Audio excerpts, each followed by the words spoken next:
Agradecer la invitación, doctor, pues, doctorante Manuel, gran compañero, igual también David, les agradezco la oportunidad que me dan de estar aquí con ustedes, compartir este espacio, esta charla, que espero resulte, pues, de alguna manera retroalimentadora, o que nos lleve a reflexionar respecto a la situación que estamos padeciendo en nuestro país. Creo que todos de alguna manera nos hemos visto inmersos y es algo de lo que vamos a hablar en este libro, siempre y cuando aquí la computadora no se ponga caprichosa, ¿no? Ya se puso. Ya se puso caprichosa. A ver, hable con ella para que no... bueno, rápidamente, a manera de introducción, lo que pretendo abordar es el tema del desarrollo social, o mejor dicho, reflexionar respecto al postdesarrollo, como una categoría que nos invita a cuestionar esta corriente hegemónica del desarrollo social. ¿En qué semestre ya van? Primer semestre. Bueno, pues, para que le vayan entrando un poquito, ¿no? Vamos a ver esto que es el postdesarrollo, a qué nos invita, cuáles son las oportunidades que nos da sobre dónde gestionar el desarrollo social, ¿no? La presentación que les voy a compartir en este momento pues se titula así como libro, Los chavos expiatorios de la delincuencia organizada de Estado. De entrada, el nombre ya lo está anunciando el sujeto, jóvenes, cada vez de menor edad, y pues delincuencia organizada de Estado, pues ya vamos entendiendo el papel de las autoridades, el papel del crimen organizado, ¿no? Que conocemos. Esto en el marco pues de los foros y sobre la situación del México 2050. A ver, ¿me puede ayudar por favor con la cita? Sí, dice: las respuestas pasadas se han vuelto inaudibles o implacables, y las instituciones de las que se espera que instauren un orden se convirtieron en agentes de desorden, ineficiencia, injusticia y parálisis. Bueno, muy bien, gracias. Un poco para contextualizar sobre dónde vamos a partir, el texto que ya bien nos hacía el favor de presentar a David, sobre la tesis de maestría, y un poco sobre el trabajo que estuve realizando en el doctorado, que derivó en este libro, en otros capítulos, y ya posteriormente en la tesis publicada como libro como tal, que ya está en proceso de edición. Seguimos, por favor. Bueno, de entrada, ¿quién decide qué es el desarrollo? ¿Desarrollo para qué o para quién? ¿Quiénes son y cómo actúan los distintos actores que dirigen del desarrollo? ¿Quién legitima las estrategias de intervención social? ¿Qué elementos medir y cómo medirlo? Creo que son algunas de las preguntas que ustedes de alguna manera están obligados a entrarle a la reflexión, porque esto del desarrollo social pues suena bonito, es algo que pues quién se va a poner a ello, ¿no? Pero si nosotros entramos ya un poco a reflexionar respecto a qué es el desarrollo social, cuáles son las implicaciones que trae consigo el desarrollo social, pues vamos a encontrar muchísimas cosas ahí contraproducentes, ¿no? Y vamos a ver, por ejemplo, esto que dice Lyotard, uno de los fundadores uno de los precursores de la posmodernidad, sobre el papel de los decididores, ¿no? ¿Quién decide lo que es y lo que no es desarrollo social? Vamos a ver ahí, como dice la película, la mano que mece la cuna, ¿no?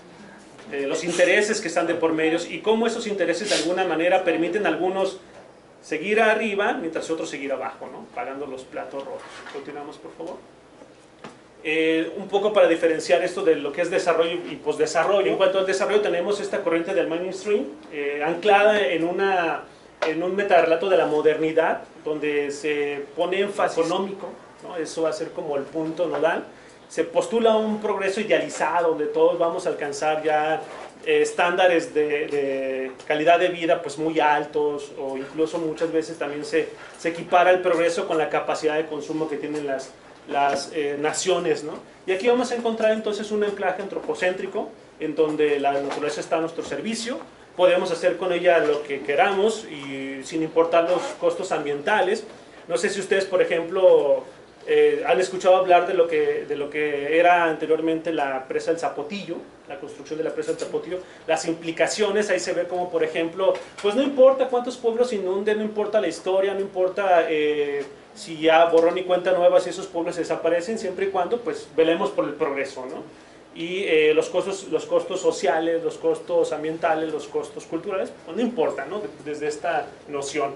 Todas las países o naciones pues están enfocadas. Si ustedes ven en los planes nacionales de desarrollo, los planes estatales de desarrollo, que es una copia del nacional y a su vez el municipal copia del estatal y copia del nacional, pues van a tener este discurso, ¿no?, del progreso idealizado, de todos vamos a lograr un mayor desarrollo. Y esto entonces permite postular dos tipos de actores, ¿no?, los desarrollados y los subdesarrollados, el primer mundo y el tercer mundo, ¿no? Aquí no hay medias tintas, aquí no es si estás en vías, bueno, ahorita ya se le conoce que estás en vías de desarrollo, que es una manera más bonita de decirles que todavía sigue siendo subdesarrollado, que estás abajo de mí, pero que te estás esforzando, ¿no? Y esto, pues bueno, siempre bajo una fórmula lineal, donde X necesita Y para obtener Z. Si no se sigue esta fórmula lineal, pues entonces no se va a lograr ese anhelado desarrollo, ¿no? Y aquí tenemos también un checklist de recomendaciones que algunas instituciones nos ponen, nos dicen, bueno, si cuidas estos macroindicadores económicos, pues tienes una palomita, si reduces tu déficit económico o de gasto corriente, pues tienes otra palomita, y así hasta que no cumples todas tus palomitas, ya entonces ya eres un desarrollo, ya te puedo certificar como tal, ¿no? Y esto, pues bueno, de lado queda entonces muchas de las sociedades. Del otro lado tenemos a la corriente del postdesarrollo. ¿A qué nos invita a entrarle a este debate, ¿no? Está anclado en el pensamiento latinoamericano, como a rescatar esto de lo que pues muchas de las veces se ha dejado de lado, se ha menospreciado, ¿no? ¿Por qué? Porque siempre velamos sobre el conocimiento cientificista, ¿no?, sobre aquello que se puede comprobar, corroborar, y aquello que en algún momento fue dicho, no, pues, tú piensas esto, pero no vale, ¿no? ¿Por qué? Porque no sigue este estándar. Entonces, pues bueno, el postdesarrollo se retoma este pensamiento latinoamericano que ha sido dejado de lado. Hay una postura crítica sobre el discurso hegemónico del desarrollo, esto checklist. Se establecen diversos caminos y horizontes de posibilidad, y aquí entonces aquellos discursos que anteriormente han sido caricaturizados, pues son retomados, ¿no? Por ejemplo, esta noción de la Pachamama, como este cuidado del medio ambiente, vamos a hacer las cosas, pero que en esto no implique una destrucción, o no implique el dejar de lado el futuro de las generaciones, ¿no? Sino que ahora entonces pues se pone énfasis, por ejemplo, en esta noción de la Pachamama. Digo, no es la única, pero es a manera de ejemplo, ¿no? Y entonces el individuo, de ser objeto, pasa a ser este actor, agente central, ¿no?, del desarrollo. Y pues bueno, prácticamente como una definición a lo que nos invita el postdesarrollo. ¿Me ayudas, por favor? El postdesarrollo estoy muy cerca, espérate. Desconstruye las connotaciones semánticas del desarrollo y reafirma una pluralidad de procesos, prácticas, espacios, demandas, temas, actores y sujetos sociales, categorías anteriormente excluidas o estigmatizadas como incapaces de ejercer participación relevante para el desarrollo.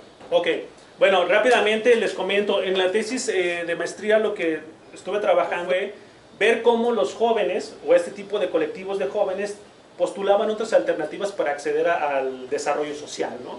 Es decir, muchos de ellos no seguían el estándar o el camino que les han establecido. Si no trabajas, si no produces, entonces pues eres un inadaptado, eres un flojo, eres un delincuente, bla, bla, bla, ¿no? Ya hay todos los estigmas que están sobre los jóvenes. En cambio, estos, por ejemplo, decían, bueno, hay otras formas de entender el postdesarrollo, ¿no? Y tiene que ver con las posturas. Ya lo verán más adelante, por ejemplo, cuando le entran a esta cuestión de los teóricos sobre Amartya Sen, por ejemplo, ¿no?, que habla sobre otras fuentes o otras posibilidades de crear el desarrollo. En el caso concreto, por ejemplo, de ellos, jóvenes que producen arte y que de alguna manera estaban autogestionando sus espacios. ¿Por qué? Porque simple y sencillamente quienes los tenían no se los otorgaban, ¿no? Entonces ahí es como esta otra lectura de decir, vamos a construir no solamente a generar nuestros propios espacios, sino también a ejercer nuestra ciudadanía no entendida como aquella limitada de voy, pongo una cruz por un partido y ya soy bien ciudadano y bla, no, sino al contrario, sino ejercerlo con la práctica, ¿no?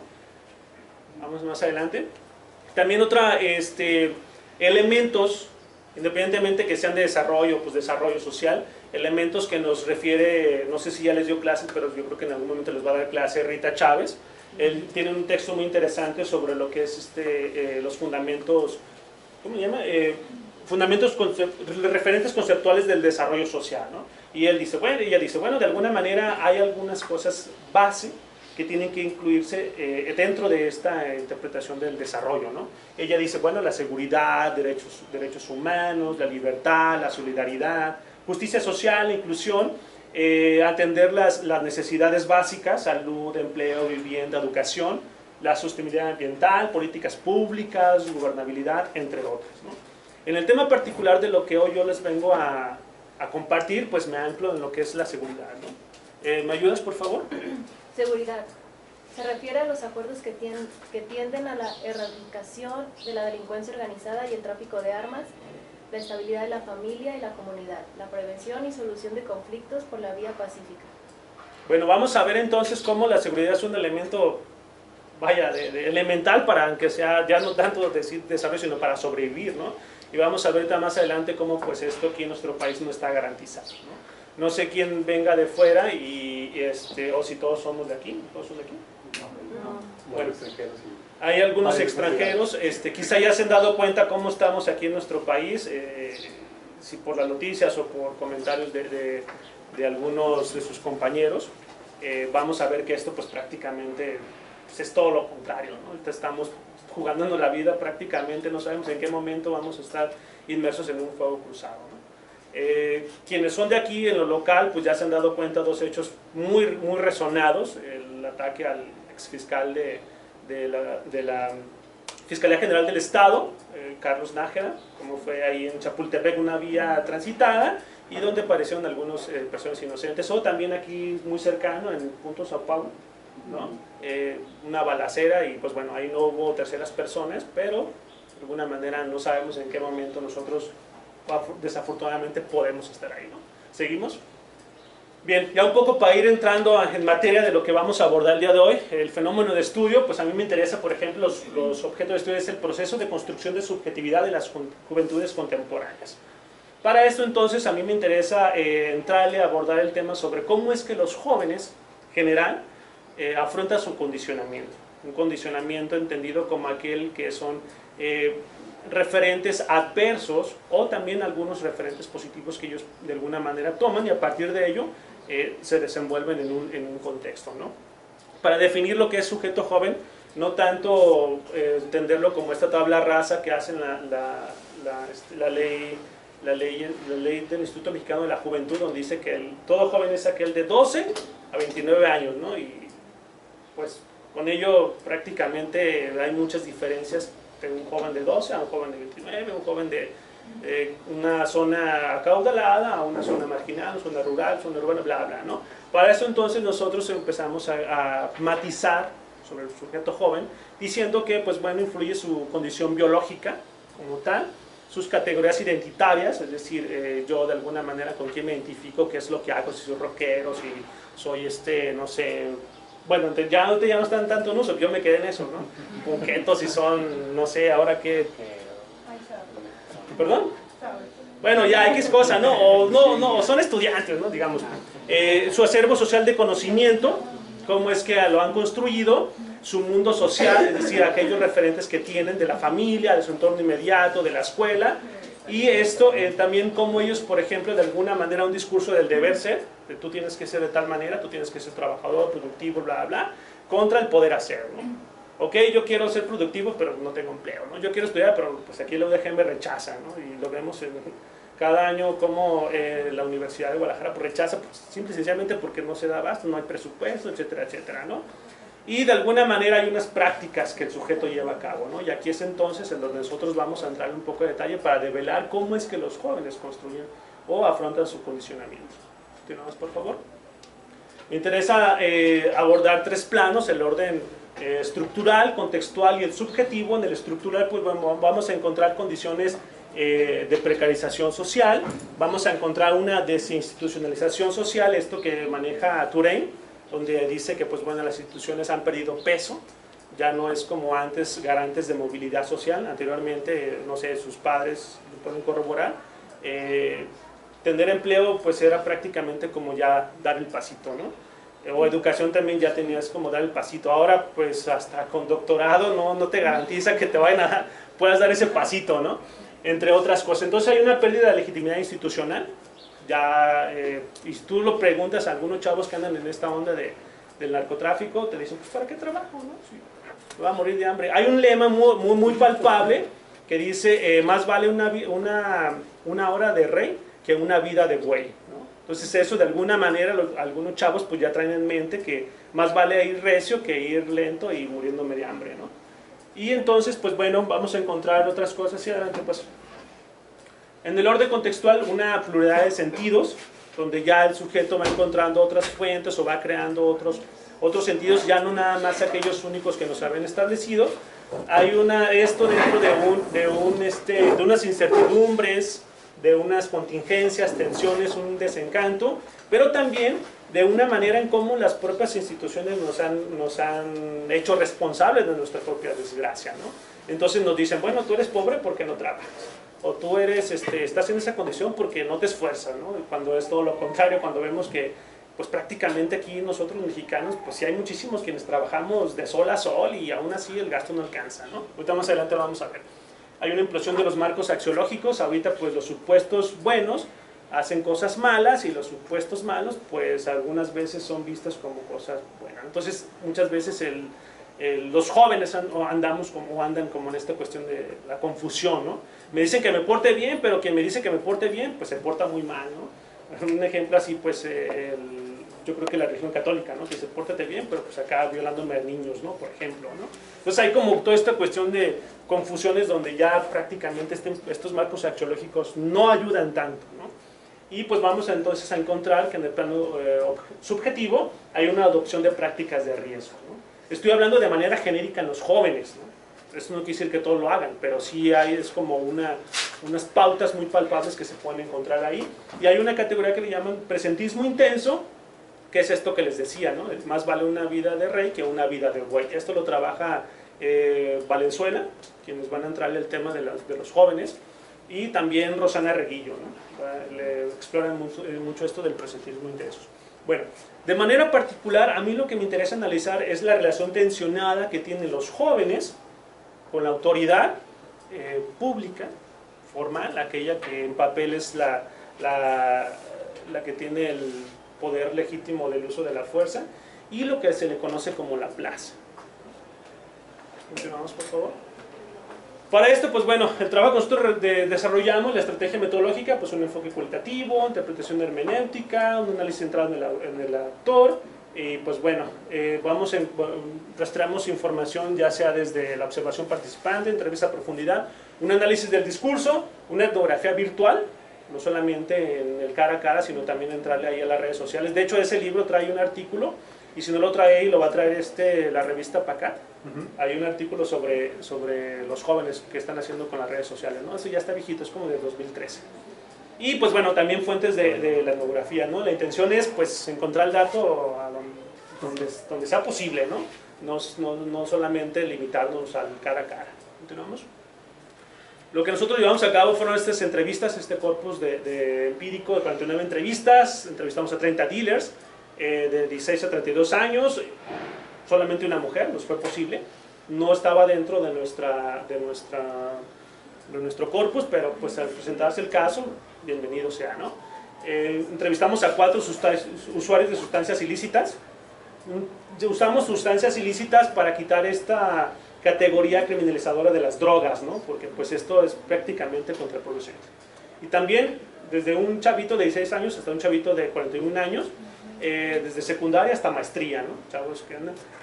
Logramos entrevistar a 14 agentes de seguridad pública, 2 directores y 5 agentes ministeriales de la Fiscalía General del Estado, 2 comandantes, 3 policías municipales y 2 soldados de la Serena. Y pues un investigador de la Ciudad de México que le entra mucho, ya tiene un libro sobre le llama las redes del narcotráfico en la Ciudad de México, ¿no? Pues aquí está un poco como el vaciado de las entrevistas. Solamente logramos entrevistar a un jefe de plaza, que fue muy padre esa experiencia, muy tensa, ¿no?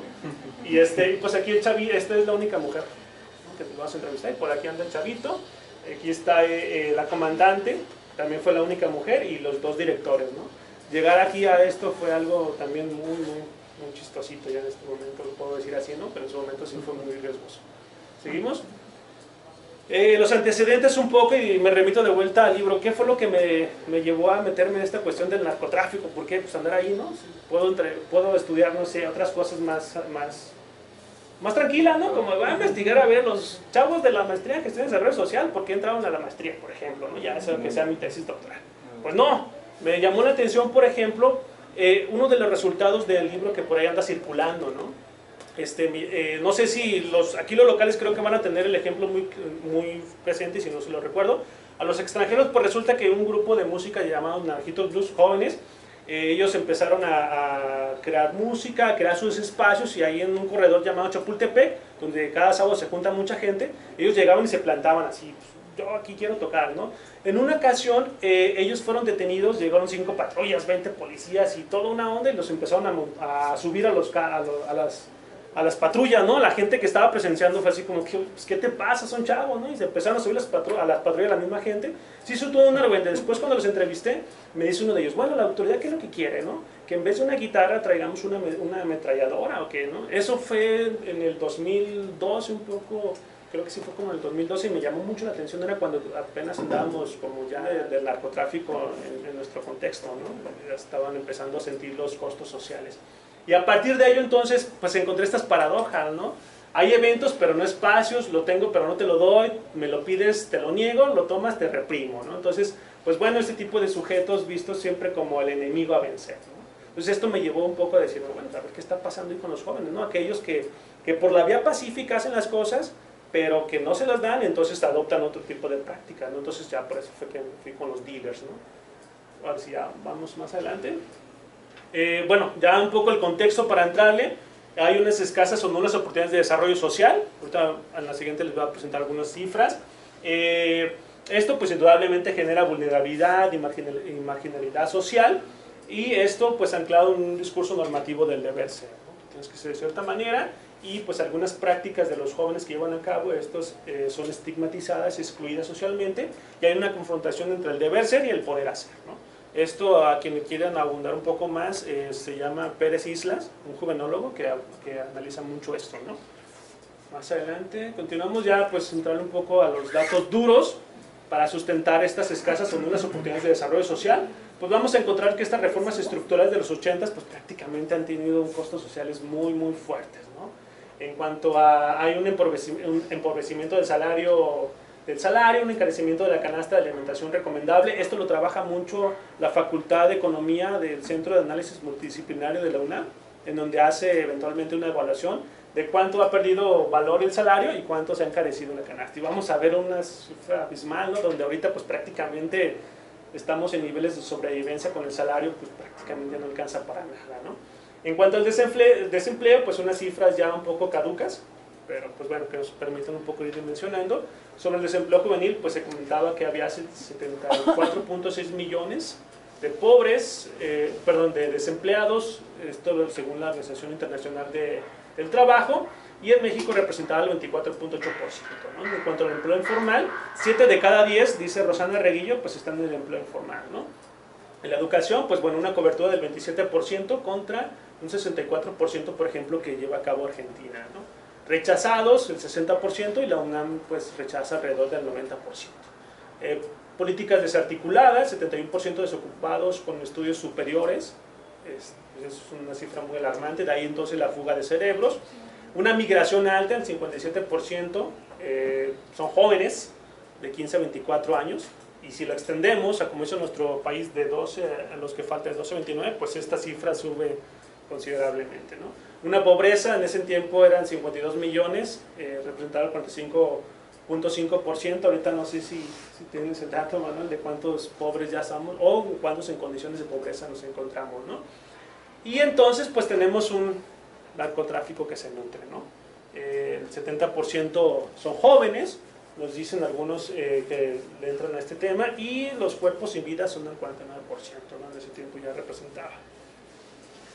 Continuamos. Y bueno, ya un poco para entrarle a esto de la delincuencia organizada de Estado, ¿no? Entender el papel que juega el Estado dentro de lo que estamos padeciendo hoy en día va a ser central, porque vamos a ver que pues prácticamente juegan de un lado de donde no deberían de jugar, ¿no? Y no están haciendo pues el papel que deberían de hacer. Este gráfico lo construye a través de entrevistas y andar checando algunas notas, que de hecho viene en el libro que se va a presentar el 15 de octubre. Bueno, en la cabeza encontramos a los capos, no entendido como una persona individual, sino como un colectivo. Muchas veces son hasta familias, ¿no? Vamos a ver, por ejemplo, la familia de los Arellano Félix, los Beltrán Leiva, etcétera, etcétera, ¿no? Después los lugartenientes y el jefe de plaza, ¿no? Después vamos a entender entonces una plaza, que controla o que de alguna manera se divide en dos estructuras, la operativa interna y la externa, ¿no? Y maneja un sistema de seguridad, un sistema operativo y un sistema institucional. En el sistema operativo vamos a encontrar desde la producción distintos actores que realizan a cabo la plantación, el cultivo, elaboración de drogas sintéticas, por ejemplo, y vamos a encontrar ahí los que se le conoce como los moteros, gomeros, gavilleros o los narcolaboratorios, ¿no? Después la transportación, pues por distintas vías, aérea, terrestres, subterránea, estos túneles que se han encontrado, ¿no? Para pasar droga a Estados Unidos, y también la marítima, y aquí vamos a encontrar, por ejemplo, pues bueno, desde el macrotráfico, como son los grandes traficantes, y hasta el microtráfico, ¿no? Vamos a encontrar, por ejemplo, las mulas, burreros, vía correo electrónico express, entre otras cosas, ¿no? Y pues vamos a encontrar en la distribución, pues es de lo global, regional y local, ¿no? A través de cargamentos, las narcotienditas y el narcomenudeo. Yo me voy a centrar en esta última. En cuanto a la seguridad, al sistema de seguridad, vamos a encontrar pues un control y vigilancia llevado a cabo por jefes de sicarios, punteros, halcones, algunas pandillas afiliadas, como el caso, por ejemplo, de los Mara en El Salvador, células del crimen organizado afines, ¿no? Con los que hacen alianza. Pero también vamos a encontrar aquí qué es lo que pasa con lo externo y el papel que juega el Estado. Por eso entonces el mote del Estado, ¿no? El sistema institucional, vamos a encontrar aquellos que les permiten lavar el dinero que está ingresando. Vamos a encontrar aquí distintos actores, desde la iglesia hasta empresarios, ¿no? Hasta famosos como Julián Álvarez, en la noticia que hace unos meses salió, o el hoy directivo del Atlas, ¿no? Rafael Márquez, también como fue señalado por el gobierno de Estados Unidos como un actor para lavar el dinero.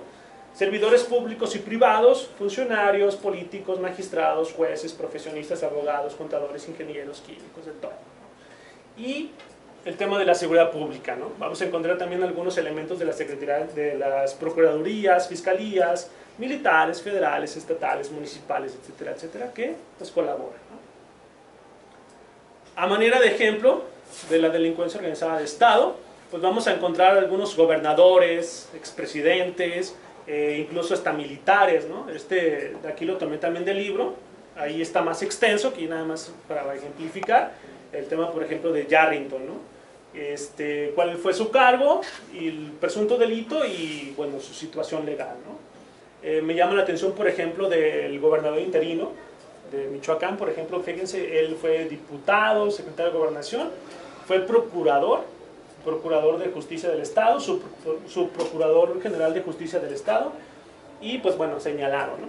Y ha sido, ahorita está purgando una condena aquí en el Altiplano, o ex militar, ¿no? Donde incluso fue director del Centro de Investigación de Seguridad Nacional, subsecretario de Gobernación en este periodo, 82-88, subsecretario de Investigación y Ejecución Fiscal de la Secretaría de Hacienda y Crédito Público del 76, jefe de la sección segunda del Estado Mayor Presidencial del 70 al 76, ¿no? Y bueno, se le vincula con el entonces Señor de los Cielos, ¿no? Amado Carrillo Fuentes, sí, su situación legal se desconoce. Y aquí podemos encontrar otros personajes ilustres, ¿no? Por ejemplo, como Moreira, también como ha sido señalado en Estados Unidos, pero en nuestro país pues sigue incluso hasta, fue candidato, ¿no? Entonces, pues bueno, un poco para entender el papel que juegan algunos de los que están en la cúspide, los grandes dirigentes dentro del crimen organizado. Bueno, encontrar un poco ya sobre, ya directamente la materia, que es la plaza, ¿no? La plaza, pues muchas veces la entendemos como un espacio territorial en donde hay una disputa entre dos cárteles y pues prácticamente ahí queda, ¿no? Como un territorio, ¿no? En este libro nosotros postulamos a la plaza como un actor y no solamente como un territorio, sino aquel que tiene la capacidad de reconfigurar el ordenamiento social, ¿no? Entonces nosotros, por ejemplo, aquí decimos que conjuga las categorías de territorio, poder y dominio. Tiene la capacidad de un sujeto como tal. Es un ente abstracto, intangible, desindividualizado e imperceptible. Algunos autores como Rosana Reguillo incluso dicen que tiene una capacidad fantasmagórica, ¿no? Todos sabemos qué es, pero no es algo palpable, no está ahí para tocarlo, ¿no? Pero podemos sentir su presencia, podemos tenerla en mente, ¿no? Sabemos que de alguna manera pues existe, aunque ¿quién es la plaza? Pues es aquel chavo que anda ahí, bueno, pues él no es la plaza como tal, es integrante de la plaza, ¿no? Eso es muy, muy importante. Tiene una capacidad regenerativa, es decir, detienen a uno, ya están como 10 haciendo filas para reemplazarlo, ¿no? Entonces es un cuento de nunca acabar. De ahí entonces el fracaso de esta estrategia de seguridad nacional, en donde pues vamos a cortar cabezas, pero pues de poco nada sirve si no atacas las finanzas, por ejemplo, ¿no? Es un agente socializador. Por ejemplo, en el tema de los referentes identitarios, pues oferta un sentido de vida para algunos jóvenes, ¿no? Y aquí vamos a encontrar entonces el lema de soy de la gente. Si tú platicas con chavitos que andan en el negocio, pues para ellos es muy importante ser de la gente. Y no solamente para ellos, sino también el hecho de que tú estés en un lugar en donde sepas que fulano de tal entra por esa puerta y sabes que esa persona está miscuida, pues mejor y te metes, porque sabes que si te metes con ese chavo estás hasta en riesgo, ¿no? Y voluntaria o involuntariamente, es algo muy impactante, ¿no? Nosotros hicimos el análisis de la plaza a través de esta noción Foucaultiana del controlar y del vigilar y castigar, velando sobre estos dispositivos de poder, ¿no? ¿Cuáles son los que implementa? Por ejemplo, las calcamonías. Si ustedes van y adquieren un producto, pues ahora van a traer una representación, ¿no? Y esta muchas veces, si te detiene la policía, ven qué calcamonía es, y pues ok, es el que opera aquí, te puedes ir, ¿no? O cuando mucho te la quitan, y ya vete, ¿no? Pero si no es una de aquí del lugar, pues entonces sí tienes problemas, ¿no? Y no solamente con la autoridad, sino incluso con la misma plaza, porque se va a implementar esto que se le conoce como la barredora, en donde a través de esta calcomanía yo voy a identificar quién está invadiendo mi espacio, ¿no? Y a ti te va a tomar como chivo expiatorio para ir sobre él. ¿Dónde la conseguiste? Y no es de que, pues no me la dieron, no, ni más, ¿dónde la conseguiste, no? Por ejemplo, hay una gramática de la violencia, la hemos visto en medios de comunicación, brutal, una intimidación, amenazas, levantones, tortura, homicidios, asesinatos, desaparición de cuerpos en ácido, por ejemplo, ¿no? Y otra larga lista de... les comparto así brevemente, no sé quién ha tenido la oportunidad de ir a una carnicería, ¿pueden levantar la mano? ¿Una carnicería? A una carnicería, a comprar carne ahí. Sí. Bueno, pues la otra vez estaba checando un video donde me llamó mucho la atención cómo estaban dos sicarios, chavitos, 16, 14 años, destazando a un chavo y burlándose de él. Y lo agarraban como un carnicero, así como cuando tú vas y dices, quiero esa pierna de puerco, y está el carnicero cortando. Amputándole con una precisión, me llamó mucho la atención la precisión y la frialdad, donde estaban apuntando la pierna y todavía la agarraban, y el otro quejándose y él, ya cállese, y con su propia pierna le pegaba y se burlaban de él, y así hasta que no lo dejaron el puro tronco, ¿no? Entonces, pues es una gramática de la violencia sumamente brutal. No sé si en otros países se han llevado a cabo, pero creo que aquí, no sé si ahora sí, como esta cuestión de si los nazis llegaron a hacer eso o más, pero pues aquí yo creo que es algo muy espeluznante. Espero que no puedan ver ese video. Si alguien quiere ver el video, pues ahí tecleé el blog del narco y creo que por ahí anda circulando, ¿no? Hay un trastocamiento institucional, hay una incorporación de autoridades, como lo mencioné anteriormente y como lo ejemplificamos con algunos funcionarios de alto nivel. Hay una instalación de un ordenamiento ilegal mediante recursos legales, ¿no? Por ejemplo, en el tema de las autoridades que fueron entrevistadas, algunos pues sí decían, bueno, lo que pasa es que no me puedo meter tanto, porque si hay acuerdos, pues me hacen desde una boleta de arrestos o hasta me ponen, ¿no? Hay un caso muy sonado, por ejemplo, de estos comandantes que han sido asesinados, pero anteriormente, creo que hace como 3 años, fue el segundo al mando de la policía de Tlaquepaque, fue emboscado acá por, yo creo que, a ver si conocen la zona, Avenida Revolución, cerca de Avenida Lázaro Cárdenas. Tenía poco que había entrado, él fue a un servicio, le dijeron, oiga jefe, pues está palabrado, pues ¿qué hacemos con él? No, ni nada, va como va el servicio. Oye, pero pues está palabrado, yo soy nuevo aquí, yo no tengo acuerdos con nadie, va como va. Sí, ya llega, se lo llevan a la fiscalía, uno le dice, oye, llegan, ¿sabes qué onda? Pues dice el jefe que lo dejes así, ¿no? Pues que ya, déjate de berrinches. Mi madre, va como va. Sí, seguro, ok. Va, el chavo lo meten al bote, después paga una lana, sale, y al tercer día lo emboscaron al comandante con 3 de sus escoltas, ahí quedó, ¿no? Y bueno, me referían ahí en los testimonios que pues bueno, pues ya incluso con el temor, ¿no?, de desconfiar de los propios superiores o de los propios compañeros que se supone que son equipos, y entonces pues algunos policías pues también con ese temor, ¿no?, latente. Y entonces decía, bueno, ¿cómo se instaura un ordenamiento ilegal? Pues a través de recursos legales, ¿no? Y yo creo que otro tema muy importante que nos permite sustentar esto es el tema del lavado del dinero. Tú no vas diciendo el horario porque si no me voy a ver. La construcción de subjetividad y modificación de la conducta a través del temor y del empoderamiento, ¿no? Hay una reconfiguración del ordenamiento social a través de una erosión del marco axiológico, lo que decíamos anteriormente, ¿no? Los supuestos garantes. Veamos el caso, por ejemplo, del exfiscal de Nayarit. No sé si lo traen en mente, creo que se pida Sandoval, ¿no? Neira.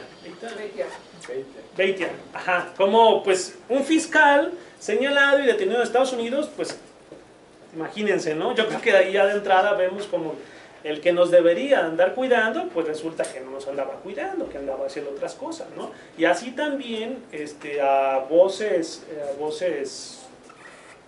abiertas se dice que pues el fiscal Nájera pues también juega ese papel, ¿no? Por eso lo querían ahí cortarle la cabeza, ¿no? Y entonces pues también esto muy, muy importante, hay una normalización de la violencia, de los homicidios, de los levantones y de las narcofosas. Hay una imagen que me llamó la atención, no la pude descargar, pero no sé si ustedes vieron en Tijuana, en donde está, es como una fondita de tortas ahogadas, están comiendo, está el perrito ahí, y al fondo está un ejecutado, ¿no? Es decir, la gente siguió su rollo y atrás el ejecutado, yo sigo comiendo mi torta ahogada, ¿no? Entonces, pues ya prácticamente los niveles de violencia, la normalización que estamos viviendo en México es mucho, mucho para ponernos a reflexionar, ¿no? Continuamos. Algo de lo que nosotros encontramos entonces a través de esta reconfiguración del ordenamiento social, en el tema particular del narcomenudeo, pues tiene que ver con la instauración de un monopolio del mercado, ¿no? Un reemplazo generacional en donde pues ahora son más chavitos que se meten a este negocio, ya no tanto los adultos, o los adultos más bien se recluyen al ámbito privado, son los que están al mando, mientras que los chavitos están en el ámbito público, son quienes, los principales detenidos, ¿no? Vamos a encontrar entonces la incorporación de usuario menor de edad, en donde ya ahorita pues en cuanto a las cifras vamos a ver que ya cada vez más pequeños, niños incluso hasta de 10 años ya están metiendo cristal, ¿no? Quien no conoce el cristal pues es una sustancia netamente corrosiva, en donde desde la primera ocasión pues ya te está ocasionando muchísimas secuelas, ¿no? Principalmente te quita el hambre, el sueño y pues te va desgastando internamente los órganos, ¿no? La imposición el control del tipo y calidad de la mercancía a consumir. Por ejemplo, anteriormente eran la cocaína, la piedra base, la marihuana, pues hoy el cristal es el que está en el mercado, ¿no? Hay un dominio de los puntos de venta certificados, es decir, si yo voy a un lugar que esté avalado, no va a pasar mucho, pero si yo voy a un lugar donde no está avalado, entonces sí corre el riesgo, ¿no? Hay una complicidad de algunas autoridades, también entender que no son todos. Este texto también le entramos un poco a detalle para desmitificar de que todos los policías son corruptos, y pues no es así, encontramos que algunos sí y otros no. Y los que no, pues andan ahí jugándose la vida, ¿no? Y entonces encontramos esta cuestión de los chavos expiatorios, usuarios y dealers, que son cada vez los principales detenidos, mientras que los grandes dirigentes pues siguen impunes, ¿no? Y están ahí siguiendo el negocio, mientras que tenemos aquí la carne de cañón.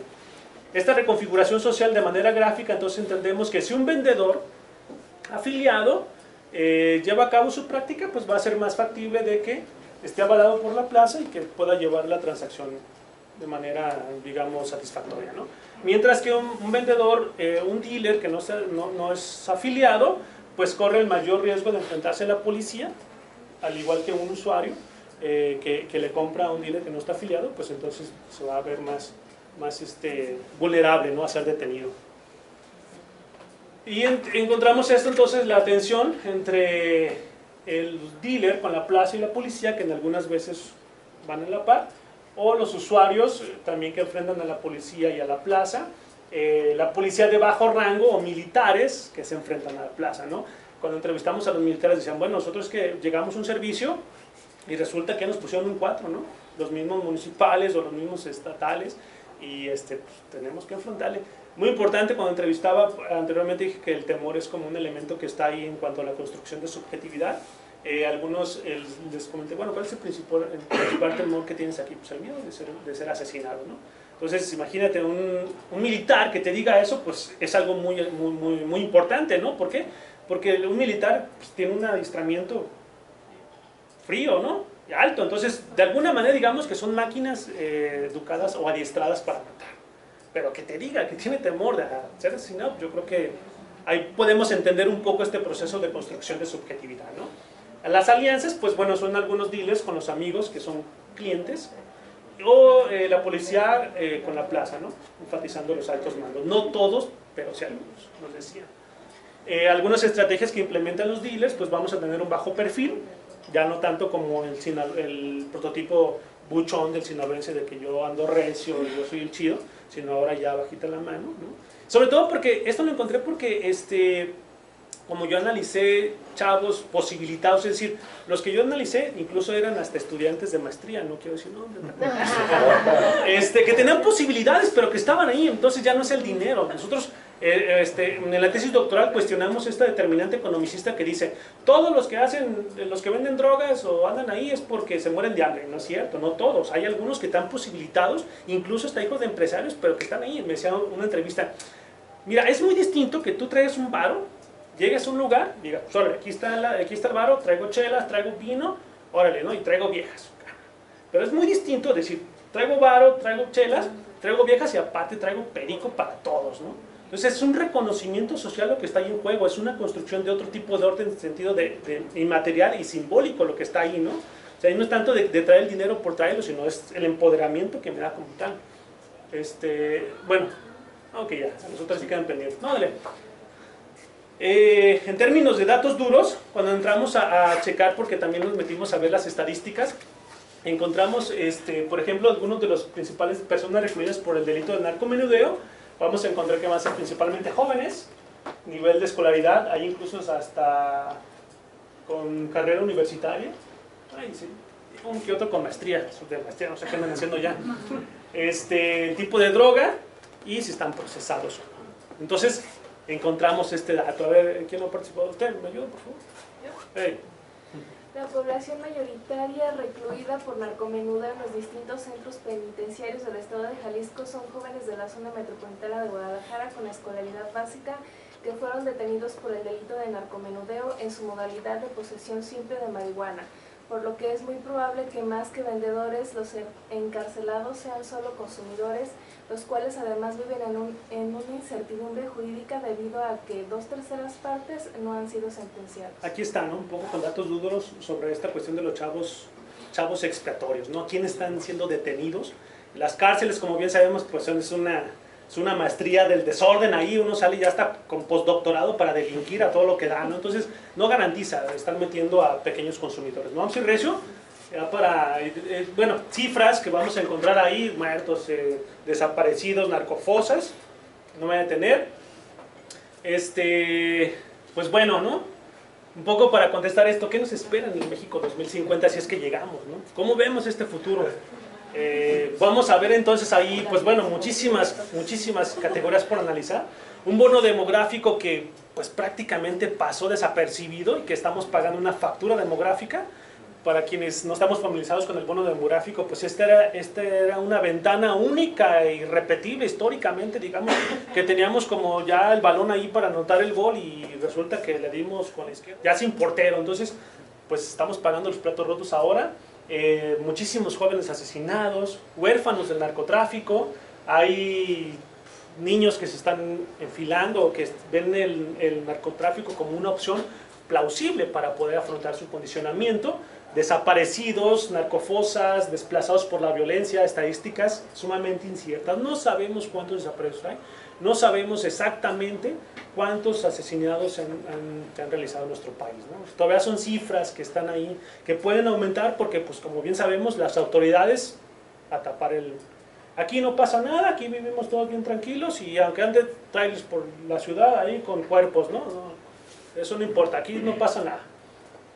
¿Cómo le vamos a entrar a este tema de restablecer el tejido social? ¿Cómo vamos a afrontar esta normalización del homicidio? ¿Cómo vamos a restituir el empoderamiento institucional? ¿Qué onda con el marco axiológico? ¿Cómo restituirlo? Mientras que nos dicen que nos portemos bien, pues está la industria del narcoentretenimiento, todo lo que da, las narcoseries, el movimiento alterado. Y luego ya, por ejemplo, ustedes hasta pueden bajar, le llaman NarcoApp, una aplicación de celular para estar al día. E incluso, por ejemplo, hay hasta videojuegos, ¿no? El videojuego está en inglés. Es como jugar a ser el dealer, ¿no? Y ahí tú plantas tu marihuana, de qué tipo de marihuana, y luego ya tienes tanto. Está ahí para que te diviertas, ¿no? Entonces, mientras me dicen a mí, pórtate bien, pues acá el business está todo lo que da, ¿no? Entonces, ¿qué onda con eso? ¿Cómo vamos a restablecer el ordenamiento, cómo vamos a eliminar el ordenamiento ilegal? ¿Qué onda con estas autodefensas comunitarias que han tomado este recurso, ¿no? Para afrontar lo que está pasando, pero que también de alguna manera después llegan ahí a ser un poco perversas, algunas otras señaladas que han sido incorporadas, como el caso de Michoacán, y pues este tema del lavado del dinero, ¿no? ¿Cómo vamos a afrontar la delincuencia organizada del Estado? Mientras no se ataque esto, muertitos además, ya vamos a terminar. Sí. Bueno, lo que postulamos ahí, todos modos, aquí les voy adelantando, pero vayan a la presentación y compren. Un horizonte de posibilidad. Bueno, en primer lugar, detener la política actual de seguridad confrontativa, ¿no? O sea, no llegar y seguirle pegando al avispero. Adoptar estrategias basadas en inteligencia. Esto tiene que ver con el empoderamiento económico. Es decir, que ahora, pues, ¿sabes qué? Subir el salario, que valga el salario. Pues, ¿para qué quiero ganar 300 pesos si no me alcanza para los chicles, ¿no? Restablecer el debate sobre la legalización o despenalización de la marihuana. Dentro de todo es mejor una droga que no te va a causar tanto daño a una droga que pues, prácticamente te está matando ahí por dentro, ¿no? Y esto no es nuevo, esto está en otros países, esto hay que quitarle el velo ideológico sobre el consumo de las sustancias ilícitas. Aquí en nuestro país nos espantamos con él fuma, ¿no? Ya es un marihuano, ya es un drogadicto, ya es un criminal y me cuide la cartera, ¿no? Siendo que como lo hizo Obrador, ¿no? En el debate, ¿no? Se cuidó la cartera de alguien que pues, verdaderamente puede decir robarle y pues grandes sumas, ¿no?